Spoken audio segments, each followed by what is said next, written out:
Hello, my name is Colton Romero. Today, we're talking about the 2024 U.S. Senate election in Texas. With me in this group project is Cole Boudreaux, James Maddox, Christian Burns, and Gavin Terry. So our two candidates are Ted Cruz and Colin Allred. Both have amazing stats for this year's election.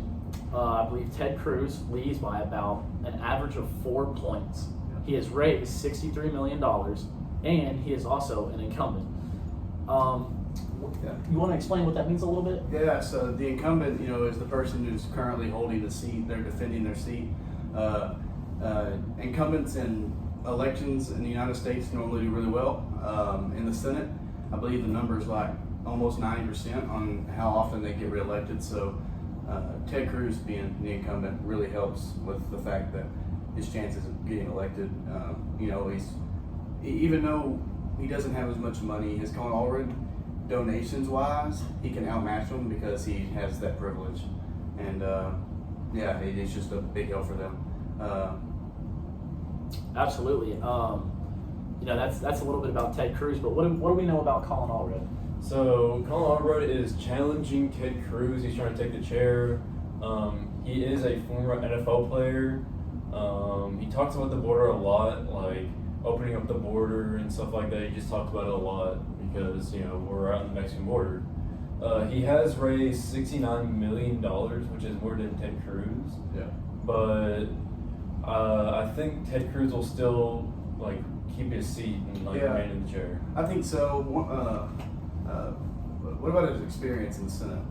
he's had 12 years in the Senate, and that makes him the stronger candidate. He has a lot of experience. He's already leading the polls by 4 points. Right. And I think the closest one he's had is with Beto O'Rourke. Yeah. He only won by 200,000 votes, and that was in 2018. Yeah. And actually, just recently, he was in Nacogdoches last Friday. Yeah, him and Pete Sessions, the U.S. House of Representatives. The representative for the congressional district that Nacogdoches is in. So talking about that Beto O'Rourke, Beto O'Rourke was a strong candidate back in 2018. It shows that, Ted Cruz wasn't as safe as he thought he was, even being the incumbent. So, even though he's up by an average of 4 points, I think that, Colin Allred, if he could possibly pull a stunner. I mean, you never know until election day. Going back to that Pete Sessions loss. Going back to Pete Sessions, he actually beat Pete Sessions in 2018 up in the Dallas congressional district. So, that says something that he is able to pull off those stunners like that. Yeah. I believe he was a captain at Baylor football, right? Yeah, he was. Yeah. And he also was like a civil rights lawyer as well. And he's currently a representative in Nacogdoches as of right now. So. Well, that's super cool. I think we can all agree that Ted Cruz is probably going to win this year's election.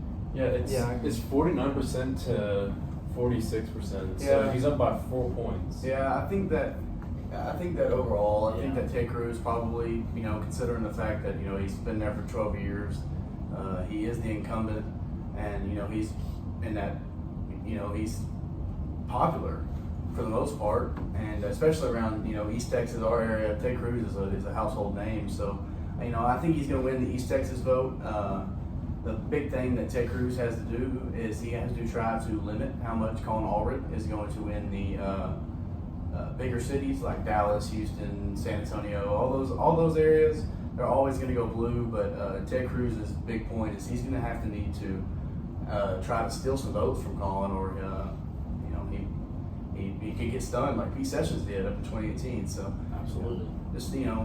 Colin loves to talk about how he likes to relate to the people more. Kinda, he talks about how he's a former NFL player and how he was a captain at Baylor for football, and Baylor is a prestigious university that holds much acclaim. So I think that Colin Allred is, in that fact, maybe a little bit better because he can maybe relate to the people some more and maybe try to get some more of the vote. So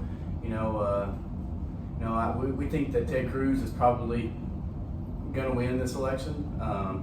We can never say for sure, but we'll see that on November 5th.